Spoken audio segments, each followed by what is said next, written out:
नमस्कार, प्रदेश के चर्चित डिबेट शो आज की फाइट में आप सभी का स्वागत। मैं हूं आपके साथ हेमंत कुमार। अंता उपचुनाव के त्रिकोणीय मुकाबले में प्रचार अब चरम पर पहुंच रहा है, तो वहीं सोशल इंजीनियरिंग ही अंता की राजनीति में जीत की राह मानी जा रही है।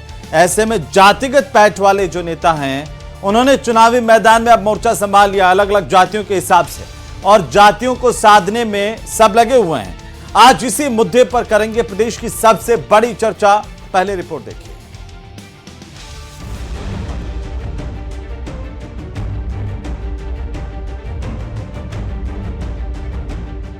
अंता उपचुनाव का घमासान चरम पर पहुंच रहा है। बीजेपी और कांग्रेस चुनाव जीतने के लिए जी तोड़ कोशिश कर रहे हैं। इस सीट पर जाति ही जीत का सबसे बड़ा फैक्टर है, और जिस जातिगत गठजोड़ के पक्ष में हवा चलेगी, उसे उम्मीदवार को जीत मिलेगी।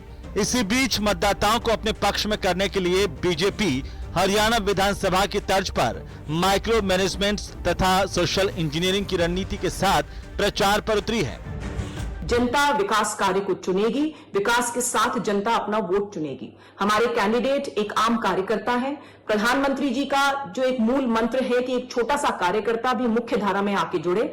आगे आने वाले समय में एक आम कार्यकर्ता विधायक बनेगा, और ये जो एक ऊर्जा का संचार हर एक कार्यकर्ता में भारतीय जनता पार्टी का होगा, उसी जोश के साथ में हम मिलकर के हमारी जीत को सुनिश्चित करेंगे। त्रिकोणीय मुकाबले में फंसी अंता विधानसभा उपचुनाव का दंगल जीतने के लिए कांग्रेस हर रणनीति को अपना रही है, लेकिन इस बार कांग्रेस का पूरा फोकस बूथ मैनेजमेंट पर है। इसके लिए पार्टी ने विशेष प्लान तैयार किया है। कांग्रेस की रणनीति है कि हर कास्ट के मतदाताओं से मतदान तक हर हाल में संपर्क किया जाए और उसे उम्मीदवार के पक्ष में मतदान करने के लिए लुभाया जाए। प्रमोद जैन भाया कांग्रेस पार्टी के प्रत्याशी सर्व समाज के सर्वमान्य प्रत्याशी हैं और 36 कौम का समर्थन उन्हें प्राप्त है। क्षेत्र के विकास को और आम जनता के बीच दुख तकलीफों में जो हमेशा साथ रहे, वो प्रमोद जैन भाया बड़े मार्जिन से अंता विधानसभा क्षेत्र से चुनाव जीतकर विधानसभा में जाएंगे और क्षेत्र की जनता की आवाज सरकार के सामने रखेंगे। अंता सीट पर किसी अकेले समाज के वोट से जीत आसान नहीं होती है। जीत के लिए अलग अलग समुदायों के वोटों का गठजोड़ और अन्य सामाजिक समीकरण अहम साबित होंगे। शायद यही कारण है कि दोनों सियासी दल जातीय समीकरण साधने में लगे हैं। किसका समीकरण सफल रहेगा, इसका तो 14 नवंबर को ही पता चलेगा। आज की फाइट में प्रदेश की सबसे बड़ी चर्चा इसी मुद्दे पर। तो अंता उपचुनाव को लेकर के लगातार राजनीतिक दल सक्रिय है। निर्दलीय भी अपनी ताल ठोक रहे हैं, अपने अपने हिसाब से जनता के बीच जा रहे हैं। लेकिन क्या सबसे महत्वपूर्ण यहां पर जातिगत समीकरण हो चुके हैं, और जातिगत समीकरणों को साधने के लिए तमाम तरह की चीजें की जा रही हैं।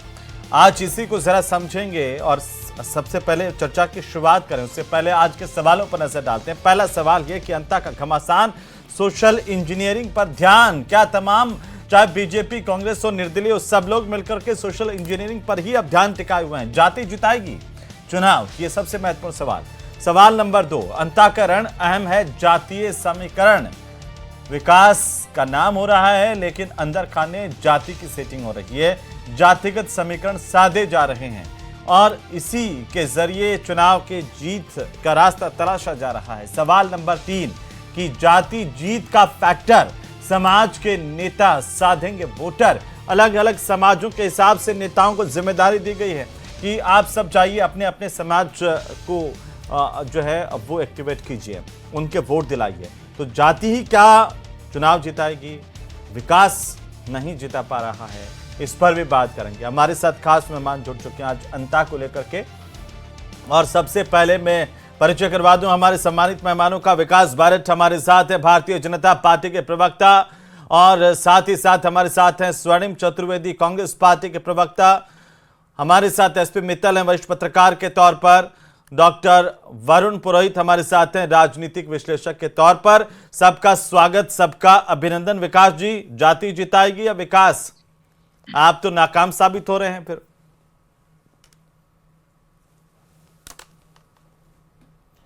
देखिए, हमारी पार्टी के अंदर किसी जाति वर्ग का कोई स्थान नहीं। यहाँ पर कार्यकर्ता सर्वप्रथम है, और दूसरी बात, अंता की जनता ने ये देखा है कि उनके लिए राजस्थान की जिस प्रकार राजस्थान प्रगति कर रहा है, विकास की मुख्य धारा जो जिस प्रकार देश आगे बढ़ रहा है उसके साथ जुड़ रहा है, अगर इस धारा के साथ जनता को जुड़ना है तो उन्होंने पूर्व में भी भारतीय जनता पार्टी के उम्मीदवार को ही जिताकर यहां भेजा था।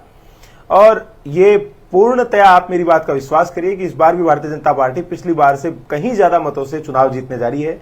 वो देख पा रहे हैं कि इन 22 महीनों में किस प्रकार जल जीवन मिशन, ERCP और अनेक योजनाएं भजनलाल सरकार की जनता के लाभ के लिए धरातल पर काम कर रही है। उनका बेनिफिट, उनका लाभ उन लोगों को भी मिला है, तो ये तय है। दूसरी तरफ कांग्रेस के उम्मीदवार हैं जिनके लिए इन्हीं के पूर्व मंत्री भरत सिंह जी ने, स्वर्गीय भरत सिंह जी ने कहा था कि भाया रे भाया खूब खाया, तो जिनकी खुद की पार्टी के नेताओं ने उनके ऊपर आरोप लगाए, जो इतने मुकदमों के अंदर जमानतों के ऊपर हैं, इतने गंभीर आरोप उनके ऊपर लगे हुए हैं।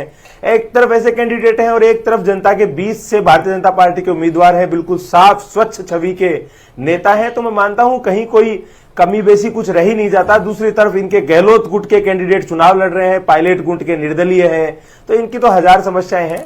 अंता की जनता इन सब चीजों को एंटरटेन करने में कहीं विश्वास नहीं रख रही और वो भारतीय जनता पार्टी के साथ है, विकास के साथ है। ये मैं आपके माध्यम से पूरे राजस्थान को बताना चाहता हूं। स्वर्णिम चतुर्वेदी जी, अंता में आपका क्या प्लान है? जाति समीकरण साध रहे हैं, उनकी कोशिश हो रही है, बीजेपी ने अलग अलग नेताओं को जिम्मेदारी दी है जातियों के हिसाब से, तो आपकी भी क्या तैयारी है क्या, या फिर वापस आपके अंदर यही हो रहा है कि गहलोत गुट चुनाव लड़ रहा है, पायलट गुट देख रहा है, जैसा आरोप लग रहे हैं?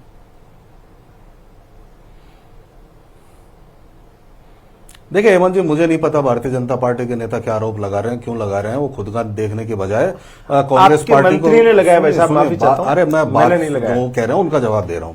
और जो भी बात कहें, लेकिन सबको पता है कि प्रमोद जैन भाया वहां के सर्वमान्य नेता हैं जो 36 कौम को लेकर के सर्व समाज के उत्थान के और विकास के लिए लगातार कार्य करते हैं। चाहे गरीब बालिकाओं के सामूहिक विवाह का कार्यक्रम हो, चाहे अस्पताल उन्होंने बनवाए चैरिटी से, वो सब काम वहां पे सब जनता ने देखे। और ये राजस्थान में कांग्रेस ही पार्टी है जो पूरे समाज को लेकर के प्रदेश के विकास के लिए काम करती आई। यही कारण था कि यहाँ पे जगन्नाथ पहाड़िया, अशोक गहलोत, मोहनलाल सुखाड़िया, शिवचरण माथुर, हरदेव जोशी जैसे दिग्गज यहाँ पे मुख्यमंत्री बने जो सर्व समाज का रिप्रेजेंटेशन करते हैं। और सबसे बड़ी बात यह है, देखिए जो अंता विधानसभा क्षेत्र है उसका एकमात्र स्थानीय इस विधानसभा क्षेत्र का प्रत्याशी प्रमोद जैन भाया है, जो 25-30 साल से लगातार जनता के दुख तकलीफों में बैठकर घर घर उनके लोगों के बीच रहते हैं। और आज जो सरकार है, जिस सरकार में जिस तरह से इलाज नहीं मिल रहा, जिस तरह से स्कूल की बिल्डिंगें गिर रही है, जिस तरह से स्कूल बंद हो रहे हैं, जो जन कल्याणकारी योजनाएं गहलोत सरकार की थी उनको बंद किया जा रहा है, ठंडे बस्ते में डाला गया। चाहे महिलाओं को मोबाइल देने की बात हो, चाहे इंदिरा रसोई की बात हो, ऐसी तमाम योजनाएं जो जन कल्याणकारी थी वो ठंडे बस्ते में जा रही है। उसका परिणाम भाजपा को भुगतना होगा।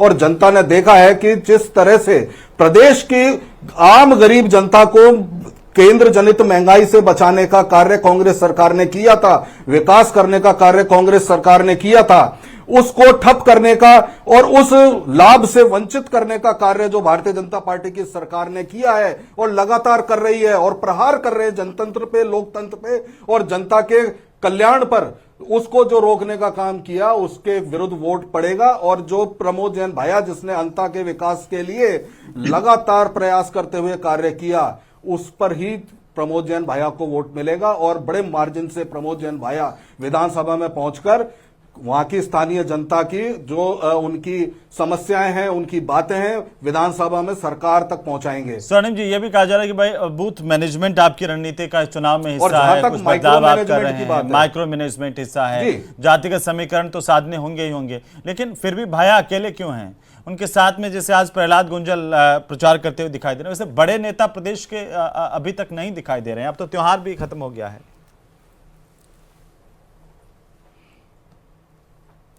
हेमंत जी, आपको याद होगा कि प्रमोद जैन भाया जी ने जब नॉमिनेशन भरा था तो अंता में एक बड़ी रैली हुई थी, किसी प्रत्याशी ने नहीं की। उसमें पूर्व मुख्यमंत्री श्री अशोक गहलोत, जो हमारे नेता प्रतिपक्ष टीकाराम जूली, प्रदेश अध्यक्ष गोविंद सिंह डोटासरा, AICC महासचिव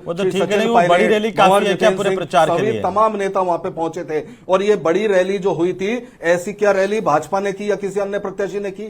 क्या भारतीय जनता पार्टी के जो आज मुखिया हैं, यहाँ पे मुख्यमंत्री पहुंचे, कौन से बड़े नेता पहुंचे? अरे प्रश्न तो उन पर उठाइए। हमारे तो तमाम नेता गए और जा रहे हैं। 2 तारीख को हमारे प्रदेश अध्यक्ष पहुंच रहे हैं, हमारे प्रभारी आ रहे हैं और तमाम बड़े नेता वहां पे रहेंगे। हमारे तारीख को पहुंच टीम रहे हैं। वहां पे पहुंच चुकी है। जो हमारे टीम वहां पे गई मैनेजमेंट के लिए, बूथ मैनेजमेंट के लिए, जो चुनाव संचालन के लिए उसका नेतृत्व वहां पे पूर्व मंत्री स्वर्णिम जी, तो अशोक जातिगत चांदना जी कर समीकरणों रहे हैं। पर आपका लगातार फोकस नहीं कार्य है। हो रहा है। हम सब लोग वहां पे जाएंगे और जो जा रहे हैं, जिसकी जी। जरूरत हो रही है, पहुंच रही है। नहीं, जातिगत समीकरणों पर आपका फोकस नहीं है क्योंकि SC ST के जो मतदाता हैं उनकी संख्या ज्यादा है, या फिर सैनी समाज के मतदाताओं की संख्या ज्यादा है, उस हिसाब से जिस तरह से बीजेपी के गणित है उसको कैसे आप भेदेंगे?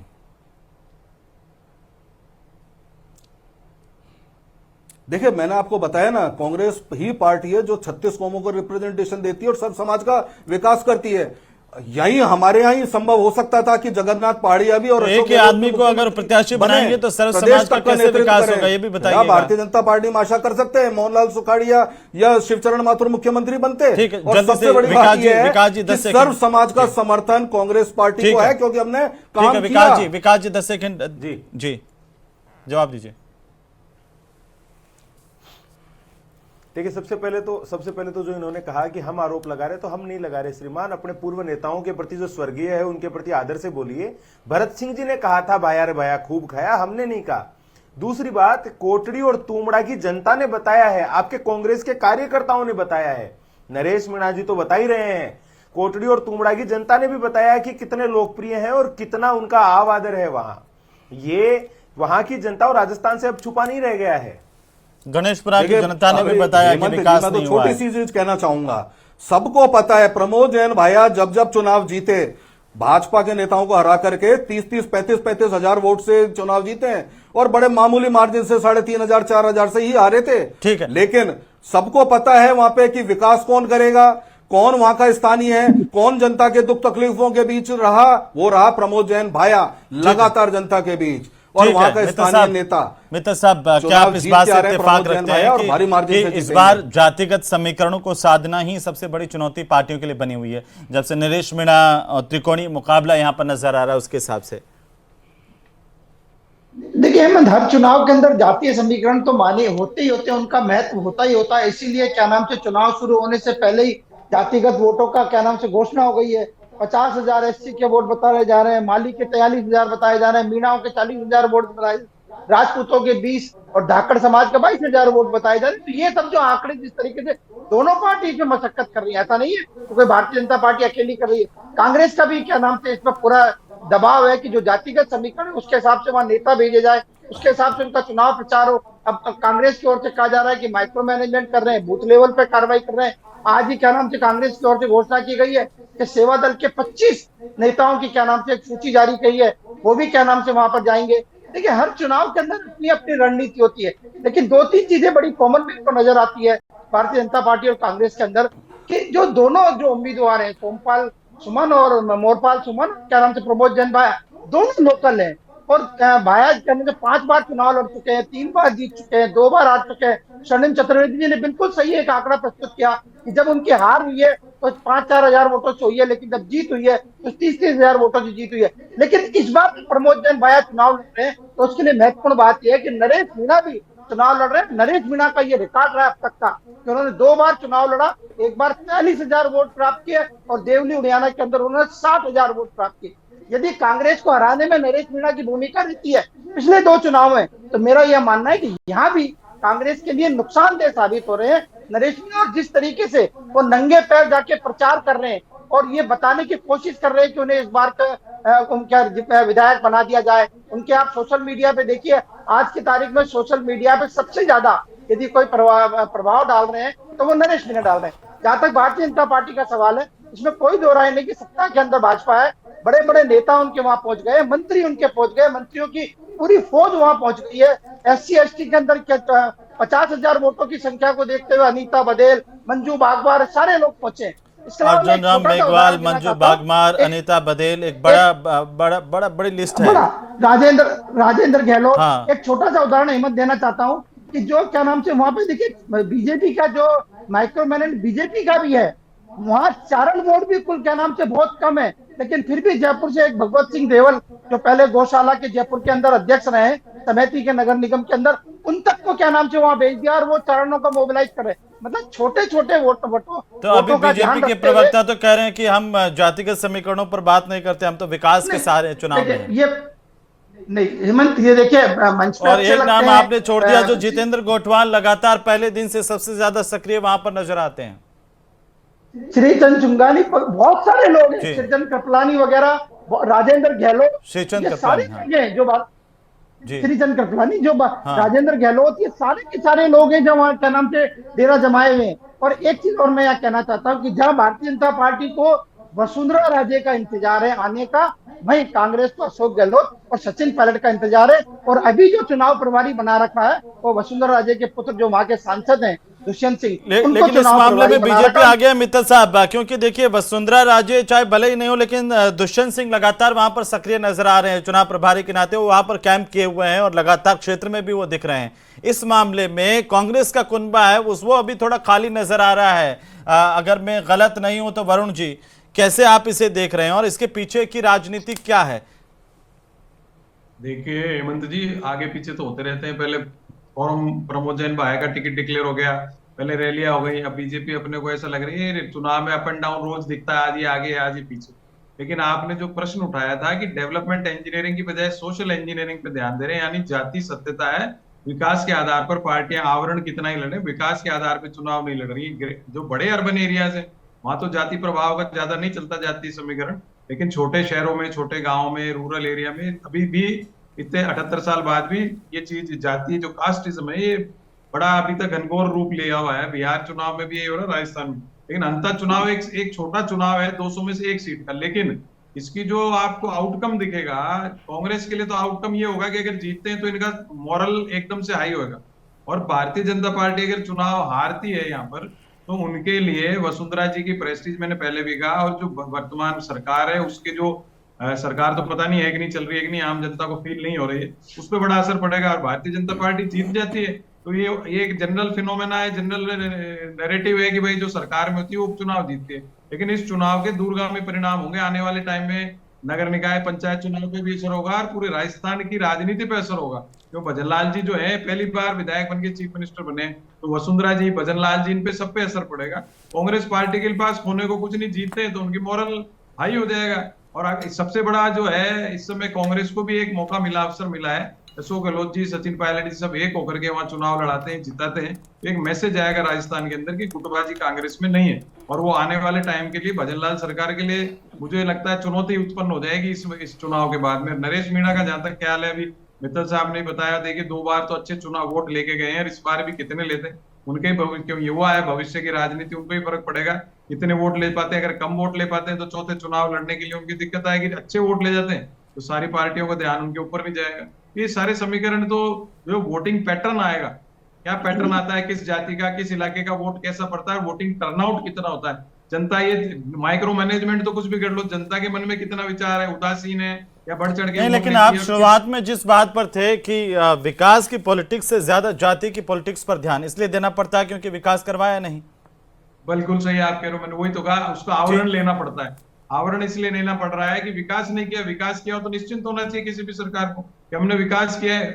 हालांकि ऐसा नहीं है, मौजूदा सरकार भी और पूर्ववर्ती सरकार भी, देखिए ऐसा अब ये और दूसरा एक फैक्टर आता है कि कांग्रेस के लिए खोने के लिए कुछ नहीं है। इसका मतलब होता है जिम्मेदारियों से भागना और पहले ही हथियार डाल देना, क्योंकि अगर पॉलिटिक्स में चुनाव लड़ रहे हैं तो खोने के लिए कुछ कैसे नहीं है। एक चुनाव लूज करते हैं तो पार्टी की प्रतिष्ठा पर सवाल तो होता ही, क्यों नहीं होता? मैंने जनरल फिनोमेना है कि जिसकी सरकार होती है उस उपचुनाव में जीत जाती है। नहीं, लेकिन राजनीतिक दल तो चुनाव जीतने के लिए है ना, वो एक एक चुनाव ऐसे लूज करता जाएगा तो उसका तो अस्तित्व सवालों के घेरे में आता ही है। हर एक चुनाव जो है वो कड़ी होती है। शुरुआत तो कांग्रेस ने मजबूती से करी थी। अब अभी आप 2 तारीख को भी स्वर्णिम जी बताया, अशोक जी वगैरह सब आ रहे हैं, आखिरी के 3-4-5 दिनों में किस प्रकार की कैंपेन करते हैं। स्वर्णिम जी इसमें कुछ कहना चाह रहे हैं? अलग अलग दिखता है जी, स्वर्णिम जी, अप एंड डाउन होता नजर आता है। जी स्वर्णिम जी, देखिए हेमंत जी, मैं बताना चाह रहा हूं, जब आपने कहा मैनेजमेंट की, तो चुनाव बिल्कुल मैनेजमेंट से ही लड़ाया जा रहा है और सारे तमाम नेता एकजुट होकर के हमारे वहां पे अपने अपने स्थान पर जहां जहां उनको करना है, उनको जिम्मेदारियां पहले से तय हो गई हैं, सब लोग जा रहे हैं। और सबने जो अभी टीम भेजी है, टीम भेज करके काम चालू हुआ, बूथ मैनेजमेंट का काम चालू हुआ, इसके बाद प्रचार का जो माइक्रो मैनेजमेंट की बात आप कर रहे हैं, अपने अपने क्षेत्र में जो दिए हुए पॉकेट्स, उसमें जाके तमाम बड़े नेता भी वहां पहुंचेंगे। 2 तारीख से हमारे ये चालू हो रहा है सब बड़े नेताओं का सिलसिला, क्योंकि एक चुनाव प्रचार का सिस्टम होता है जिसमें अभियान को ऊपर ले जाया जाता है।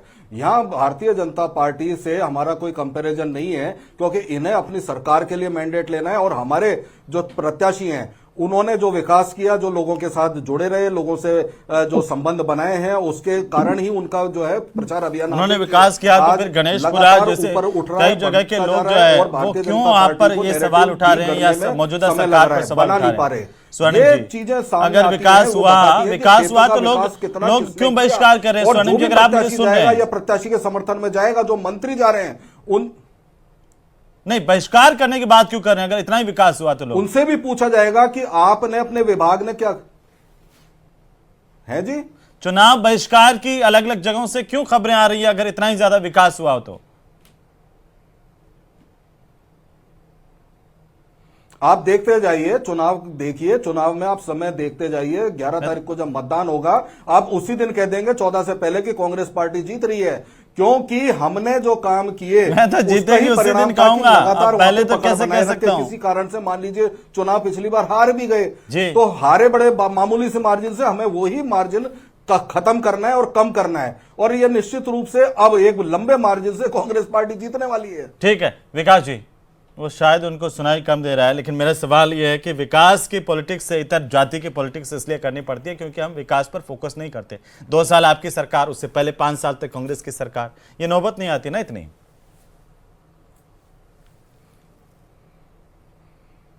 देखिए हेमंत जी, 5 साल तक इनकी सरकार ने किस प्रकार कार्य किया वो तो आपने और राजस्थान की जनता ने भली भांति देखा ही है। कोरोना के अंदर इनकी सरकार की क्या भूमिका रही वो भी लोगों ने देखा है। किस प्रकार इनकी सरकार जो है वो गिराने और कुर्सी संभालने के बीच में चलती रही। अंतिम कुछ महीनों में इन्होंने जनता को लालच देने के लिए जो फ्री की रेवड़ियां बांटी उसको दरकिनार करते हुए राजस्थान आप बांटो तो रसगुल्ला, ये बांटे तो फ्री की रेवड़ियां, गजब बात करते हैं, वाह साहब वाह। आप बांटो तो प्रसाद है जो जनता के लिए समर्पित कर रहे हैं भगवान। नहीं हेमंत जी, फर्क है। कैसे? मैं बता दीजिए फर्क है, वही जानना चाह रहा था। मेरी बात सुनिए जी। हमने राइजिंग राजस्थान किया, सरकार के पहले साल में हमने राइजिंग राजस्थान किया है।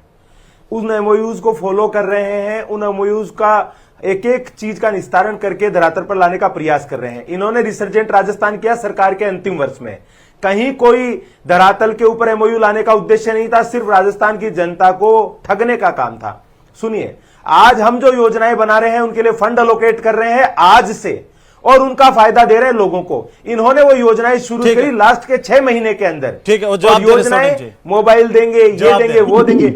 अरे हम जनता को सशक्त बनाना हमारा उद्देश्य है, वोट प्राप्त करना हमारा उद्देश्य नहीं है जनता को लालच देके। ठीक है, वो जवाब दे रहे हैं स्वर्णिम जी। अंत्योदय का लक्ष्य लेके चलने वाली पार्टी अगर कोई है तो भारतीय जनता पार्टी है, और गांधी परिवार का उदय का लक्ष्य लेके चलने वाली कोई पार्टी है तो कांग्रेस है। संक्षेप में बिल्कुल स्वर्णिम जी। देखिए बिल्कुल बिल्कुल, आप इन्होंने राहुल बाबा की यात्राओं के अलावा क्या किया सरकार में? हाँ बता, राहुल बाबा की यात्राओं के बजट में 40 लाख मोबाइल महिलाओं को सशक्तिकरण के लिए दिए। आपने योजना बंद की, हमने 100 यूनिट बिजली निःशुल्क करी योजना, 2000 यूनिट किसानों को कब करे मोबाइल चालू? आपने की, मोबाइल किसानों के कर्जे माफ किया आपने, वरुण जी, और फिर लास्ट फाइनल कमेंट मित्तल साहब का। वरुण जी, जो अतिवृष्टि से लोग मर गए, क्या वरुण जी और देखना बड़ा महत्वपूर्ण होगा कि कौन नेता। ठीक है वरुण जी, फाइनल कमेंट। झालावाड़ में मैं कह रहा हूँ हेमंत जी, आपने जो पॉइंट उठाई उस पर डिस्कशन होना चाहिए था डेवलपमेंट का। ऐसा नहीं है कि अशोक गहलोत की सरकार ने कोई बढ़िया काम नहीं किया था। पिछली बार भी दवाइयां फ्री योजना बहुत अच्छी थी, अब के भी बिजली और जो इलाज का ये कह रहे भाई इलाज 25 लाख तक नहीं था, फिर भी इलाज फ्री था, जनता को राहत थी, छोटे छोटे मजदूरों को मैंने देखा। लेकिन आज की वसुंधरा जी का राज अच्छा था, मैं उसकी बुराई नहीं कर रहा, उस टाइम भी अधिकारी सुनते थे फोन करके। आप कह रहे हैं कि 2 साल में काम नहीं हुआ है, पहले तो काम हुआ नहीं। 2 साल में ब्यूरोक्रेसी पे कोई नियंत्रण नहीं है। मित्तल साहब एक फाइनल कमेंट, मित्तल साहब आम जनता की। ठीक है जी सर। देखिए हेमंत, ऐसा नहीं है कि इस उपचुनाव के अंदर कोई विकास कोई मुद्दा नहीं है। देखिए विकास मुद्दा है। आज इसीलिए क्या नाम से मदन राठौड़ जी ने एक रथ को रवाना किया जयपुर से, जो अंता जाएगा, जिसमें केंद्र सरकार की और राज्य सरकार की योजनाएं जो अंता के लोगों को वहां बताएंगे। और इनसे पहले जो प्रमोद जैन भाया है वो भी विकास की बात कर रहे हैं, और उन्होंने जो मंत्री रहते हैं 5 लेकिन साल में, अंतर्गतवा तो अंतर में जाति जो- ही जीत की राह है, ऐसा लगता है कि अंता के जो समीकरण बता रहे हैं, जिस तरह की चर्चाएं। बहुत शुक्रिया चर्चा में शामिल होने के लिए। कुल मिलाकर के जनता किसको कितना मैंडेट देती है, ये जनता पर निर्भर है और ये नतीजों के बाद ही साफ हो पाएगा। नमस्कार।